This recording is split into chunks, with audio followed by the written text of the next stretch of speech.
আমার জন্য খুলে গেছে না? আমি আপনাদের জানিয়ে রাখি এখানে শুকনো পানির ব্যবস্থা শুধু প্লেয়ার আমাদের আর যদি কোনো গণ্যমান্য ব্যক্তি আসে তাদের জন্য পানির ব্যবস্থা আছে, পানি খাবে।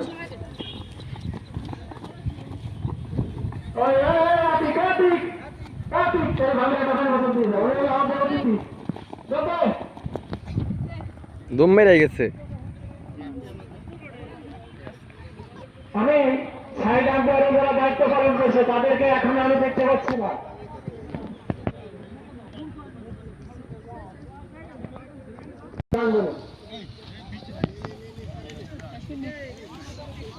আচ্ছা